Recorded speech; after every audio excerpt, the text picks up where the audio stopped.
Oh, hello. Oh, I mean good fortune, right? I'm still learning to talk like a local. Is there anything I can help you with? We wanted to ask, how do we get into Inazuma? Oh, so that's why you're here. Well, there is a way. Great! We came to the right person! But the chance of success is incredibly small. Huh. Incredibly small? Then how did you get out of Inazuma in the first place? It was in leaving Inazuma that I found out just how dangerous this method truly was. All I had to rely on was a little wooden raft that I'd put together myself. There was a storm raging ahead of me, and my pursuers were close on my tail.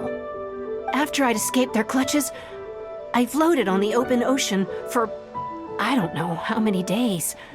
My rations and freshwater supplies soon ran out, and I remember getting to the point where I was sure I'd reached the end. Then, I blacked out. But, to my surprise, my journey didn't end there. Or to put it another way, a new beginning found me. Ah, that's right. I escaped by the skin of my teeth.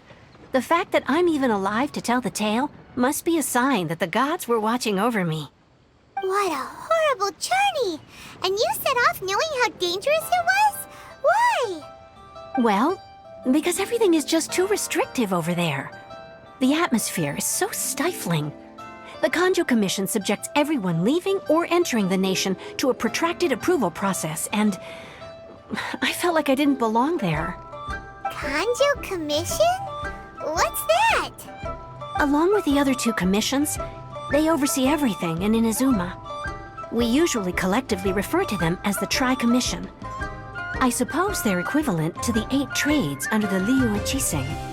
One of the obligations of the Kanjo Commission is to conduct rigorous identity checks on all individuals leaving or entering Inazuma. All non-nationals are processed centrally on Rito upon arrival. Meanwhile, the Tenryo Commission is responsible for implementing the recently promulgated Vision Hunt Decree. They act like the executive arm of the Raiden Shogun's rule. Loyal, yet unfeeling. It doesn't feel good to speak ill of my home like this. But after spending so long under that oppressive atmosphere, I begin to lose all hope for the future.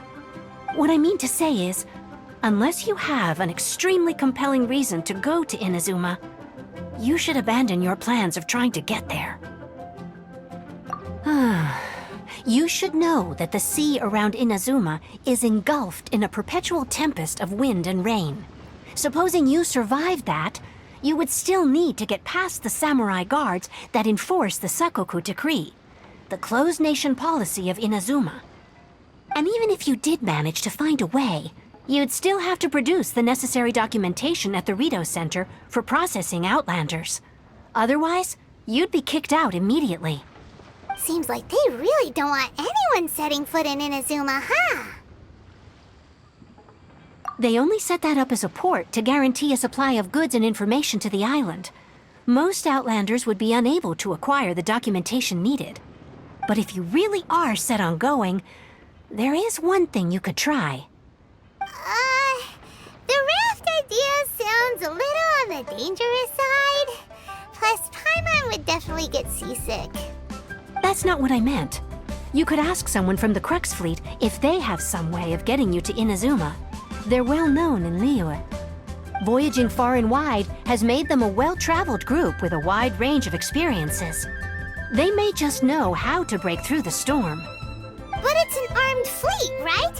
Why would they agree to a request like this? That part is up to you. If you're able to persuade their captain, Beidou, then the hardest part will be out of the way. The Alcor is the flagship of the Crux Fleet. I heard that it's currently anchored by Guyunstone Forest on a supply run. This might be your best chance. Then there's